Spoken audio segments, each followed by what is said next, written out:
everybody, and welcome to another episode of Right Here, Right Now, live Buffalo football talk presented by Forefathers Organics. We got a sponsor on board, AJ. Excited to tell the people about Forefathers Organics. I'm your host, Alex Brasky, alongside my co-host, Ajay Cybulski, here for the Batavia Daily News and Livingston County News.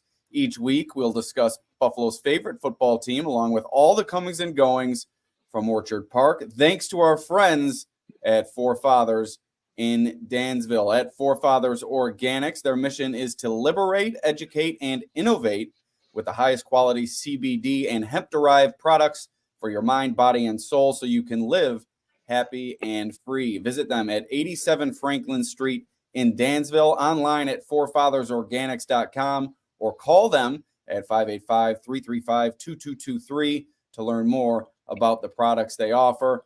I've tried Forefathers Organics products before. Sometimes I have trouble sleeping. This job can really get to you, increase the stress level. That CBD really helps take that edge off and really helps you fall asleep. It also can be used for pain and other things, but Forefathers Organics in Dansville, they can educate you much more than I can. But what's up, AJ? Tell the people what we have in store for them on the pod today.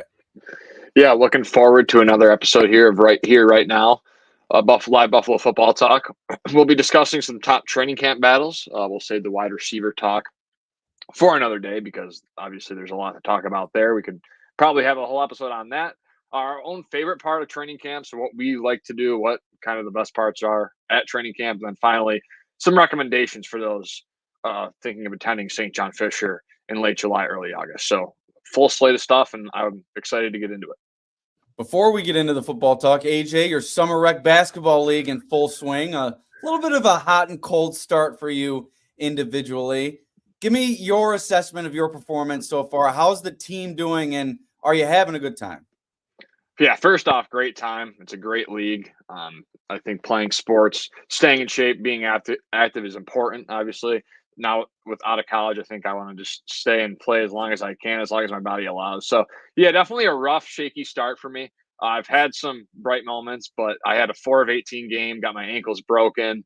And in that same game, our team was up 14 with about 4.5 minutes left, and we blew the game, lost in overtime. So it was all in all just not a good showing. But the team itself for the Lakers, so I obviously like rocking the purple and gold, the Lake Show.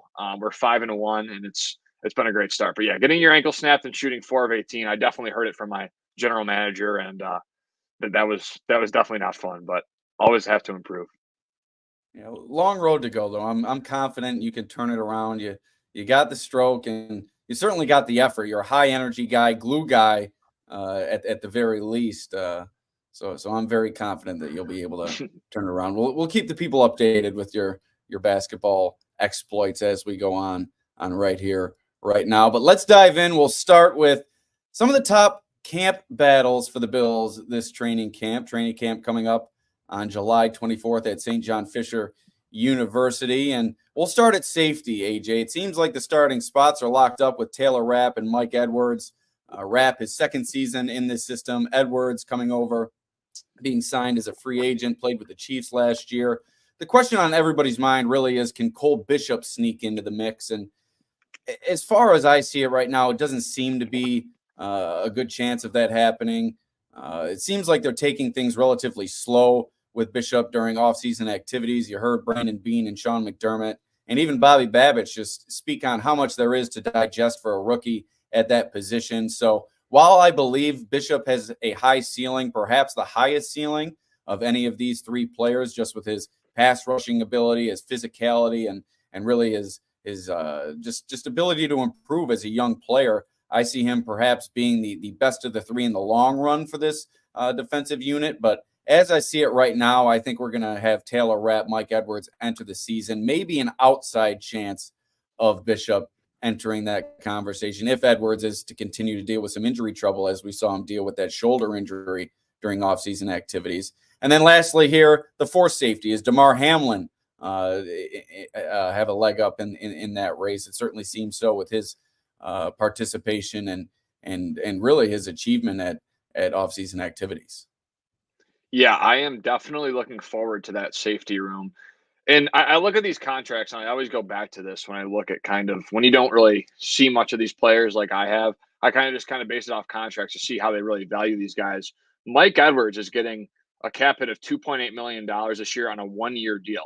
So they're not really committed to this guy long term. They don't think that he was that important. They're paying him under $3 million a year, which is very low in terms of safety. Safeties get a lot of money now in today's NFL, although the position's very unique. Then a Cole Bishop, who's a rookie, I know his cap number is still low, but 1.1 million, then 1.4 next year, and then 1.7 3 years from now, and then in his final contract up to 2 million. So I just look at this or safety room as I think Cole Bishop is starting by week 7. You know, we were talking about hot takes and bold predictions. Maybe that will be one of mine in a future show, but I really think Cole Bishop by mid-year is going to be a starting caliber player on this roster. He's had the experience at Utah. He's very, again, like you mentioned, diverse in where he can play. He can play on the line of scrimmage. He can play in the back half. Now, maybe that stagnates him if he can't really stick at a certain spot. But I think with what this Bills defense wants to do, the aggressiveness they want to play with, their pass rush will need help this year because I don't think they have a solidified guy. If you can bring Bishop up on the edge or play him really anywhere, line him up against a tight end, I just think his versatility combined with the contracts of Rapp and Edwards just make me feel like a guy of his caliber will be starting by midseason. And then next up, we'll transition to, I think, maybe not the most exciting camp battle, but certainly one that's going to be followed closely this summer, and maybe the only true starting position up for grabs, the punter position with Sam Martin coming back and Jack Browning being signed as I believe an undrafted free agent, or did they draft him, AJ? Undrafted Jack Browning was not drafted, yeah, undrafted free agent for Browning. You saw during offseason activities all the talk about Browning holding compared to Martin. You had the one day where Tyler Bass went 7 for 7 with Jack Browning holding. Another day really struggled with Sam Martin holding. So I think that's really going to be a big topic of conversation. Which one of these players can fit in nicely with Tyler Bass and really work that operation as smoothly as the Bills want it to go. But if you look at it from a stats perspective, I think Browning, the Bills want Browning to win this job, I think, out of training camp. Sam Martin up and down last year, came on at the end of the season. But you look at Browning's stats from San Diego State. I believe he's the top punter in program history in terms of punt average, 45.8. Sam Martin's highest for his career, 44.2. He's been around 41, 39 yards on average the last 2 years. Browning also has a leg in other regard. He was a 3-style kicker for San Diego State. He punted, he kicked off, he kicked field goals, drained a 61-yard field goal for the Aztecs. Accuracy and consistency is a problem for him, but certainly has the big leg that Matt Araiza had that the Bills drafted a few years ago. So this will be a camp battle to watch for sure. The Puntapalooza, as it's been coined by the Athletics' Joe Buscaglia. A lot of it coming down to the holding with Tyler Bass, but also I think Browning has a chance to present the Bills with a really good leg punting the ball as well. Yeah, Sam Martin, I think I agree with your sentiment that the Bills, maybe not want Browning to win the job, but I think they have an idea that Browning has every capability of winning this job. I just think Martin has been an average punter. Like, I don't think he's been awful. I think there's been some moments where he's had some mess ups, and I guess every punter has those mishaps here and there. But the biggest thing for me is the holding, what Tyler Bass is comfortable with. The Bills, they left too many points on the board last year, maybe just in terms of turnovers in the red zone or missing field goals. And I just think that the importance of having a punter that can hold the ball combined with a guy that's consistent. If Browning can be a consistent guy, he can hang it up there for 4 or 5 seconds in the air, average about 45, 50 yards a punt, and can hold the ball for Tyler Bass and help him try and instill some confidence in a guy that probably lost some and is trying to reinstore that part of his game is the confidence level. I'm really looking forward to that battle, the Puntapalooza, like you said, Joe B. So yeah, that's going to be a interesting battle. But I think Sam Martin again needs to show something that he hasn't yet, and I'm just not quite sure that that's possible. But again, they like Martin. He's been here for a couple years now, I believe. So I think there's still a chance he can make this team. And the Bills brought in Matt Hawk during the offseason, I think kind of as a holding whisperer for Jack Browning to spread his knowledge to the youngster in hopes of kind of establishing what Hawk had with Bass a few years ago. I think that was when Bass had his really good season, was when Hawk was holding his football. So we'll see what happens with the punting battle. It's certainly not the most exciting battle to watch, but one worth watching. Another battle worth watching, the battle for the backup running back spot. There's been a lot of talk about James Cook during offseason activities, dropping passes, an issue that he encountered during the 2023 season. But behind James Cook, there is a battle, I think, for that number 2 role. You have Ty Johnson coming back, signed that 1-year deal this offseason. Then the Bills went out and drafted a Ray Davis. Both he and Davis banged up during offseason activities, so didn't get to see as much of them as we would have liked. But when you look at this battle between Davis and Johnson, I think Davis presents the higher ceiling and just a wider skill set at the position. But also with the youth, I think there's a lot left to be established there for him and a lot left to be seen. You've seen what Johnson has to offer, a speedy back, a guy who can certainly get out in space and create big yardage, but not much in terms of short yardage ability, and hasn't really shown elite pass catching ability throughout his career either, something that Ray Davis has really exhibited throughout his college career. I think 7 touchdown receptions last year for Kentucky, if I'm not mistaken. So with that short yardage and power ability that Davis has and his pass catching ability, I think he has a leg up to be second line in terms of touches in this running back room. Yeah, I agree with you. I think you don't select a guy in the 4th round when you have, and again, I think they know what they have with Ty Johnson. I think he's dependable. I think they trust him.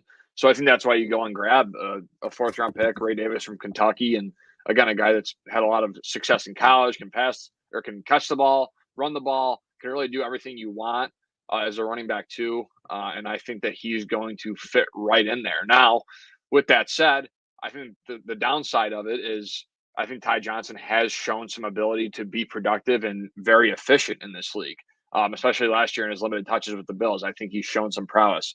Is that Johnson's stats right there? Yes. Yeah. So if you're not listening on audio, Alex pulled up the Ty Johnson stats, looking at his stuff, and so some of his receiving numbers are decent. A couple of good years rushing, but nothing that really stands out. Kind of just been like a 250 kind of yard guy throughout his career on the ground. And when I looked at these stats today, 30 carries for 132 yards last year for the Bills. Didn't it seem like he did more than that? Yeah, that's what I mean. Limited. I mean, what is that? 30 yards. That's about 4.4 yards per carry. Right. But it seemed like he accumulated more rushing yards than that last year. I thought he made more of an impact. But 30 carries, 132 yards, really not as much of an impact as I thought looking back on it in my brain this offseason. Yeah. So again, they have Ty Johnson. I think they know what he is at this point. So the downside of it is you put Ray Davis in there and he's not ready. And then you're really screwed because then you just have Ty Johnson. And then what are you going to do after that if Ray Davis can't fit? But I think Ray Davis is going to fit. I think he's done it in multiple colleges. So that's probably a conversation I shouldn't even have brought up. But there is the downside of the potential of maybe not allowing Ty Johnson to show some of his game and get more opportunity. But again, if Ray Davis can just go right into it and be that running back too, and the guy they need to complement James Cook, and maybe take some snaps away from James Cook if he continues those drop issues, I think there's something to be seen there. And you look at Ray Davis, I mean, just the stats, I know it's college compared to the pros, and the opportunity he was presented compared to the opportunity Ty Johnson has seen in the pros. It's really apples and oranges, but just the touchdown making ability, 21 total touchdowns last year. Like I said, 7 receiving touchdowns, and just look at the receptions the last 2 years. If you can get Ray Davis at about 15, 20 catches this year as a secondary back, I think that could lead to some solid production for the Bills rookie. But moving on, maybe not another of the non-sexy camp battles, the battle for swing tackle, AJ. A lot of swing tackle talk during training camp each year. And Bills are set, obviously, with their bookend tackles, Deion Dawkins and Spencer Brown. Spencer Brown, his future, I think, has yet to be determined. We'll kind of see that shake out over the next several months, I'm sure. But beyond those two, it's kind of a question mark. Ryan Vandermark, Alec Anderson really came along in the system under Aaron Cromer last year, seemed to progress really well. You bring in veterans Will Clapp and La'el Collins, both of whom have gotten blown past throughout the offseason activities. Clapp missed some of minicamp, but La'el Collins has been picked on by a few Bills pass rushers during OTAs and the mini camp. Obviously, no pads on, so tough to truly rate these guys and don't really have that ability to show their physicality. So you have to kind of reserve judgment there. But there's not a lot of great options, I don't think, behind Dawkins and Brown. It's kind of going to have to work itself out, like I said, during training camp this year. I think you'd like to go with the homegrown guys and Ryan Vandermark and Alec Anderson, guys who you've kind of seen the past couple of years, but you got to be prepared there. Spencer Brown has had some injury trouble. Dawkins has played 95% of the snaps or more in each season besides his rookie year, so not much concern on the left side. But if Spencer Brown's to go down, this offensive line was such a strength last year. You have to be able to plug in an adequate piece there that's going to be able to protect Josh Allen. Yeah, Tommy Doyle was, I think, very good at what he was asked to do as a swing tackle. And again, I think this is a position where we're talking about a guy that's going to be on the field, like in total from game 1 to game 17, about 10, maybe not even 10% of the time. So if I look at that, if all goes well, correct.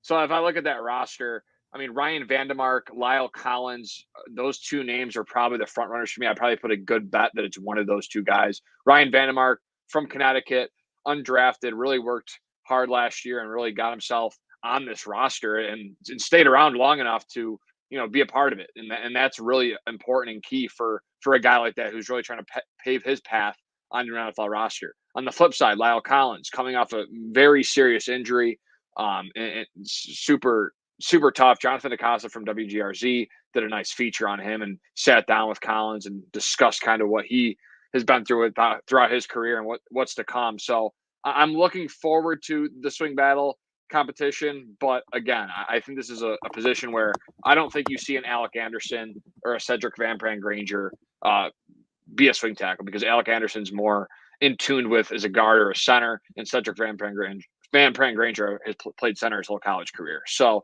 there's not much really room for any growth there for a swing tackle position. But I think that Collins and Vandermark are the two guys that I would put a good bet on that one of those two come away with the swing tackle position.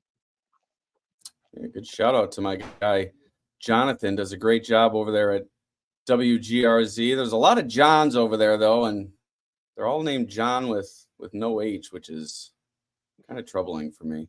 I mentioned that to them before. But yeah, good stuff from Jonathan. Be sure to check out that interview. How do you feel about AJ with AJAY? Does that bother you? Not A.J. Don't even get me started on that. We could do a whole episode on that. No, I like it. Listen, my name's Alex. It's not fully Alexander, so I guess it's not as unique as an AJ, but a lot of people like to call me Alexander, and I have to remind them, nope, just Alex. But another camp battle that we're looking at, and like I said, a lot of the starting positions locked up. So at depth linebacker, it remains uncertain when we'll see Matt Milano return to the game field. He's already returned to the practice field in limited fashion, participating in individual drills, has not participated during team drills. We'll see if he ramps it up during training camp. The past 2 years, we've been waiting on Von Miller last year, Tre'Davious White the year before to get involved during training camp, and that's really never come to pass. So we'll see if that changes with Milano this year. If he's not able to start the season on the field, it's going to be interesting to see what the Bills do at that position. You have Deion Jones, who's been in the mix early during mini camp due to some injuries at the linebacker position. You see Nicholas Moreau, Dorian Williams, Balin Spector, a bunch of linebackers spent some time on the sideline. Jones is a former Pro Bowler, hasn't been on the field much the past 2 seasons. The other veteran in the mix, Moreau, he has played a lot of football the last 2 seasons, played 100% of the Bears snaps in 2022, recorded over 100 tackles, 85% of the Eagles snaps last year, 95 tackles. So he's been kind of more battle-tested in recent seasons than Deion Jones. Deion Jones may be a more impressive track record early in his career. It's kind of been a long road for Jones. But if you go to the veteran route to fill in for potential time missed from Milano, I think you go Moreau just due to the recent experience and plugging him in. And I think that would be more seamless transition. If you go the rookie route, I think Dorian Williams is the play. Balen Spector just has not been able to stay on the field. Williams dealing with a little injury here during the offseason activities, but I liked what I saw from Williams in short spurts last year. It seemed like his head was spinning at times, like he had to get the playbook and his responsibilities down pat, but with a full offseason behind him now and that rookie season behind him as well, I think this could be setting himself up for much more impact on this Bills defense. Yeah, the linebacker carousel last year. I remember beginning of training camp, first week, they start Bernard first day. Then I think he went down with an injury, maybe somewhere in there. Dodson gets a second day. Then Spector got the third day. And I remember reading, like, many people on the beat and covering there at training camp were very fond of what Spector did on that first day. So I'm like, okay, maybe Spector can really push for this spot. He worked with the ones. I remember post-practice, a couple of players were speaking highly of Spector and really giving good insight and saying that he was leading the huddle, which is very important for a middle linebacker.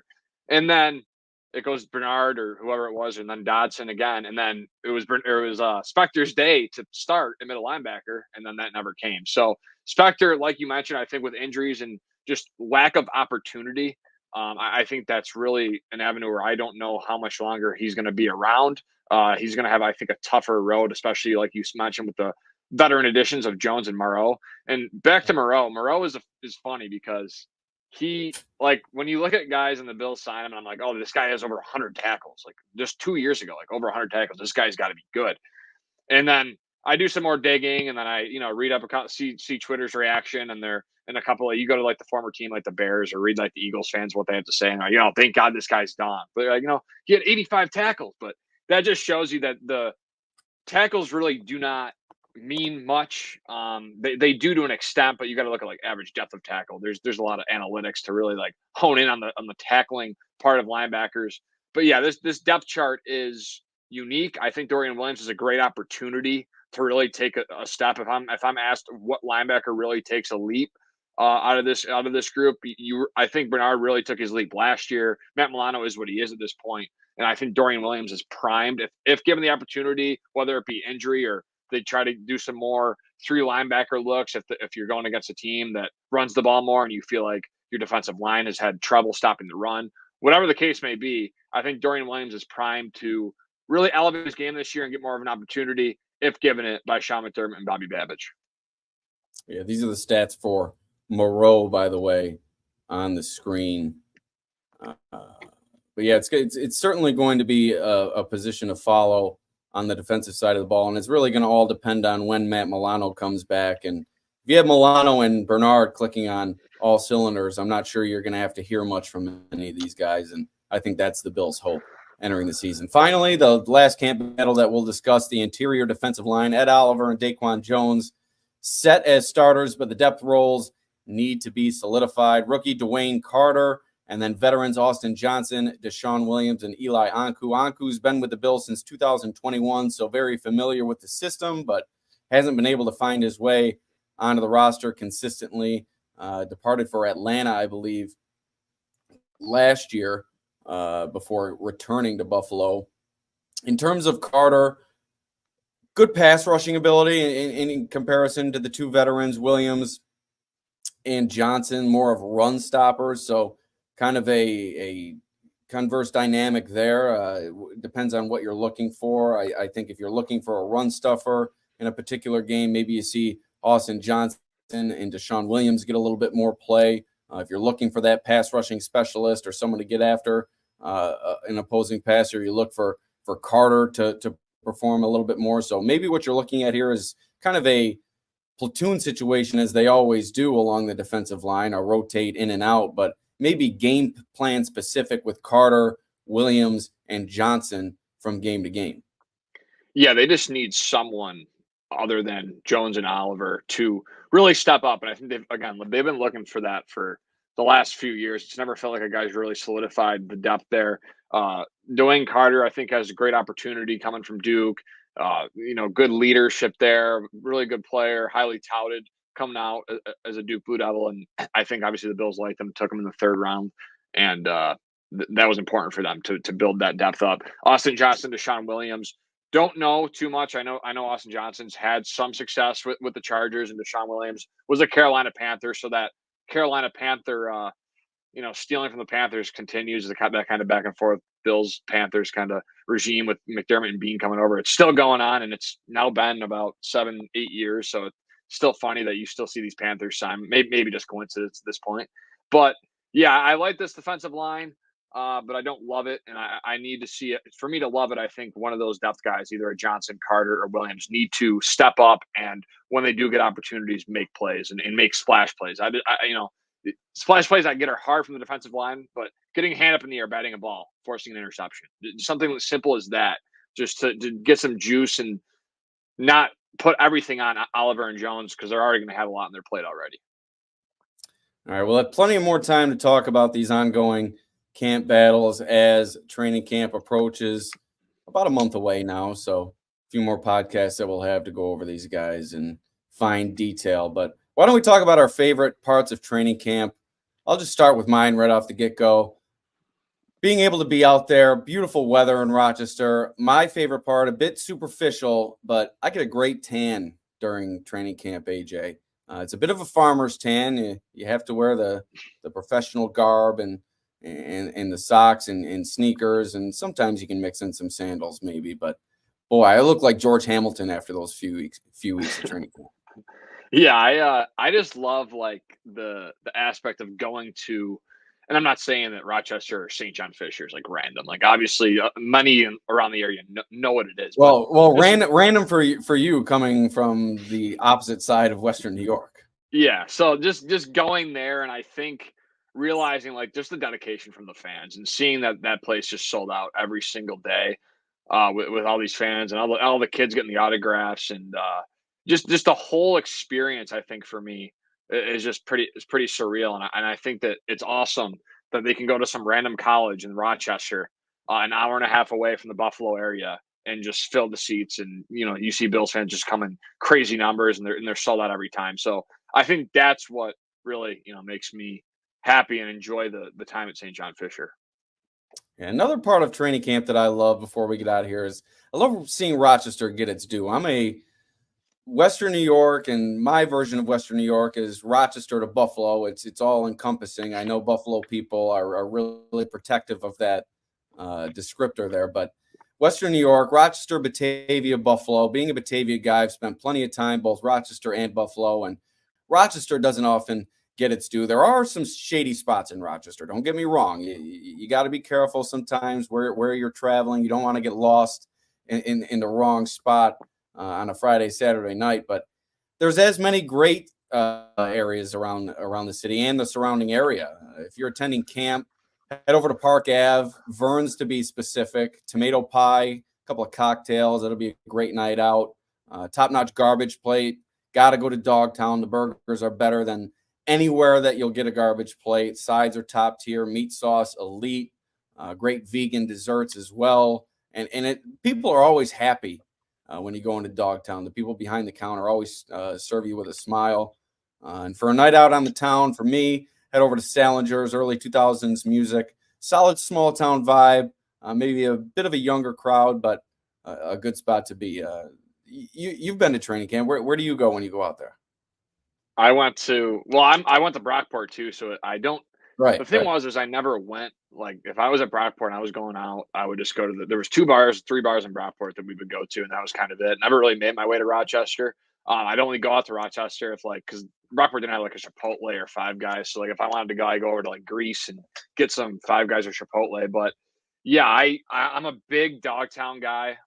When I worked with the Amerks there in the Amerks store, doing some merch during my time in school, my manager was like, "Dude, you got to try Dogtown. Like, it's great." So I went there, and I've been there, a few times since, and I really do enjoy it. So I'd say Dogtown, and then the new Barbell location also was really neat to go.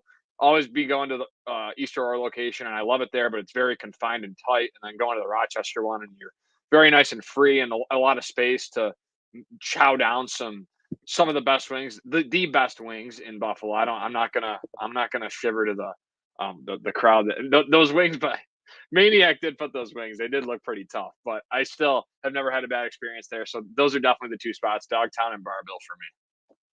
Yeah, and Pittsford Dairy gets a lot of pub for their ice cream. You also have to try Abbott's custard. It's delicious in Rochester. But AJ, I that's do gonna like do it. Abbott's. I do like Abbott's. Yeah, so good. It's I can taste it right now. Peanut butter sundae down the hatch. Oh yeah, very quick. All right, AJ, quick episode today. That's going to do it. What did we forget? Anything you want to add, and tell the people where they can find the pod? Yeah, right here, right now, live Buffalo football talk with myself and Alex. Find it on all audio platforms, probably the most popular, Apple, Spotify. Please like, share, subscribe, rate. Subscribe to the YouTube channel, Batavia Daily News. We greatly appreciate it. And we're going to continue to churn out these episodes, and then we'll really get into the good content stuff where we're doing as much as we can for Bill's training camp and bringing as much from not Orchard Park, St. John Fisher as we can, and then eventually Orchard Park. So looking forward to a fun training camp and a fun 2024 Bills season.